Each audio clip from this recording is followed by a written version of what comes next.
Obrigado, Sr. Presidente, Sra. Ministra, Sr. Secretário de Estado.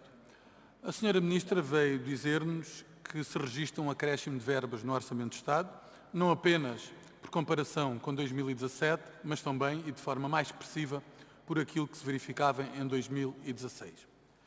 A questão é outra, Sra. Ministra.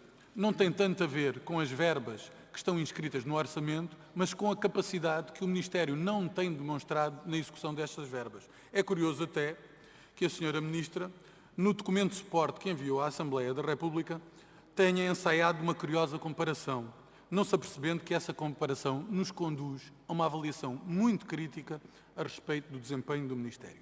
Diz a Sra. Ministra, por comparação com a estimativa de execução de 2017, o orçamento para 2018 cresce 55,1%, de 63 para cerca de 100 milhões de euros, com maior precisão, 98,9 milhões de euros, como a Sra. Ministra teve ocasião de anunciar. Dizemos nós, leva-nos isso a concluir, de resto, como já fizemos em 2016, que as taxas de execução são manifestamente insuficientes e que se repetem por incumprimento os objetivos inscritos sucessivamente em cada exercício orçamental.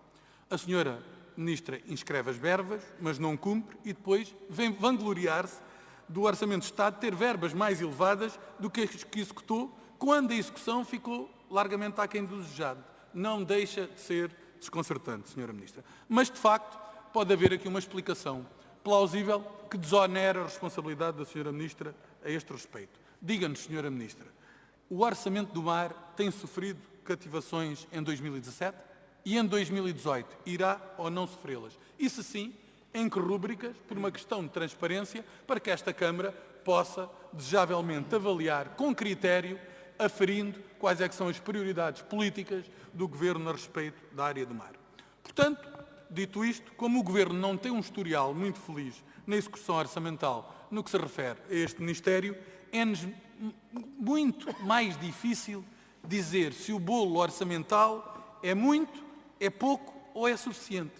O que eu posso dizer é o seguinte: o orçamento é demais para o que o Ministério tem feito e muito pouco para aquilo que é necessário fazer. E é isto que nos aflige, Sra. Ministra. Há tanto por fazer, mas a importância política do mar, desafortunadamente, tem-se vindo a reduzir. Eu não diria que essa responsabilidade lhe cabe a si. Dir-lhe-ia, talvez, que no quadro do concerto dos ministros e das opções do Sr. Primeiro-Ministro, esta matéria não goze da prioridade que é necessária. E é necessária, e a Sra. Ministra sabe tão bem quanto eu, por variedíssimas razões.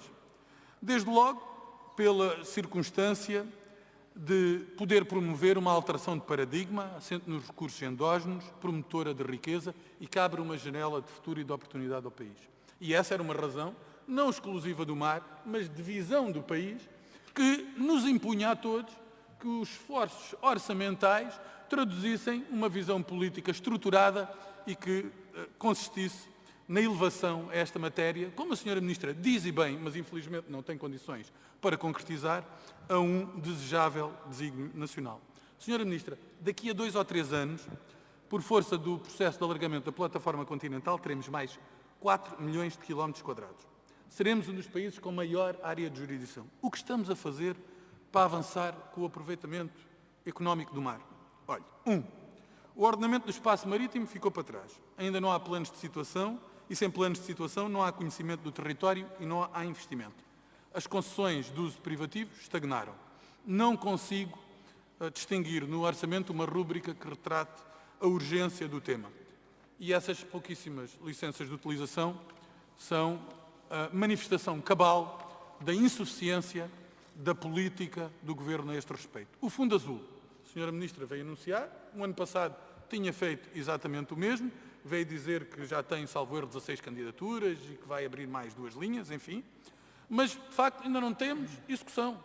Nós entendemos que é um instrumento cujo propósito deve constituir-se como a força motriz da investigação e da produção de conhecimento. E isso é mais importante exatamente porque vamos ter o alargamento da plataforma continental. Precisamos de estudar mais que os outros para podermos tomar as decisões adequadas e não estarmos a colocar-nos numa posição de que, por falta de conhecimento e investigação científica, façamos tomemos mais decisões a respeito do aproveitamento e da exploração do mar em Portugal. E, portanto, isso é também motivo de grande perplexidade da nossa parte.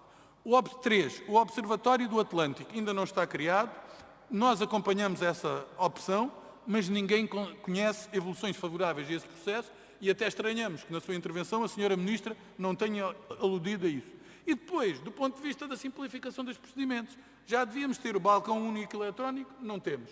A senhora Ministra abundantemente se dedica a dissertar sobre a plataforma do mar, dizendo que é no Simplex, que é em 2017, que é em 2018, enfim, não temos. Queremos desburocratizar os licenciamentos, facilitar os procedimentos, queremos canalizar as vontades de investimento e assegurar-lhes condições para que esse investimento seja rápido e seja fértil, seja reprodutivo, mas desafortunadamente, com este quadro de complexidade burocrática, com os processos ainda a serem geridos à mão, dificilmente conseguimos convencer alguém que tenha músculo financeiro a colocar-se perante estas dificuldades que se avistam. Depois, Sra. Ministra, os fundos comunitários é um motivo também, é um aspecto da maior perplexidade. Olha, veja, a Sra. Ministra falou em 11%. Os últimos dados que tenho são de há 4 meses, na altura o PEOMAR 2020 tinha 5%. Mas o que verifico é que todos os outros programas têm taxas de execução muito mais elevadas, sem comparação. Eu sei que a Sra. Ministra dir-me-á, bom, mas isto nasceu torto e o que nasce torto, tarde sem direita. Mas também nasceu torto em 2007. Quando chegámos ao Governo, em 2011, tínhamos taxas de execução de 6% ou 7% e depois foi possível avançar significativamente com isso. Portanto, o investimento não chega. Eu também acho estranho que nós falemos a propósito de dragagens e que haja uma redução de verbas para metade. Eu lembro-me das bancadas ao longo dos últimos anos que se fez investimento em dragagens e o Sr. Secretário de Estado sabe bem disso, que na altura era Presidente da DOCA Pesca, e eu ouvia aqui um carrossel de queixas, de incompreensões, de reclamações sobre a segurança dos pescadores que estava sempre posta em causa e agora, num repente, desaparecem essas verbas e os pescadores, por obra e graça do Espírito Santo, parece que já têm as melhores condições para navegar no mar não tão inclemente como outrora. Portanto, isso tudo se esvaiu. Mesmo a náutica de recreio, Sra. Ministra, que a arquitetura legislativa era para produzir, ainda estamos muito longe de fazer. Não se conhece proposta, não se conhece o que se faz. E agora, para terminar, um episódio que tem que é um episódio de natureza simbólica, mas que eu acho que é muito marcante do seu consulado. Tem a ver com as questões atinentes à sardinha. A Sra. Ministra teve um anúncio precipitado, acontece. Sobretudo, o que é grave é que foi à margem de qualquer diálogo. Decidiu logo que voltou atrás, mas tinha decidido que iria interditar a pesca de sardinha em 2018 em algumas áreas. E lançou o alarme, lançou o alarme e minou a confiança dos pescadores nos bons ofícios da Sra. Ministra. Sabemos que em 2017 vamos pescar menos, mas o que eu quero que a Sra. Ministra me diga é o seguinte. Porquê é que o Mar Portugal podia estar mais tempo em campanhas, está tanto tempo parado? Temos isso assegurado, Sra. Ministra? 2, se vamos ter mais verbas para a compensação por paragem, parece que aquilo que consta do orçamento é que vamos ter exatamente as mesmas verbas, sabendo que vamos ter menor pesca. E 3, o que é que a Sra. Ministra está ou não a dar continuidade na valorização de outras espécies? Muito obrigado, Sr. Deputado. Tem a palavra.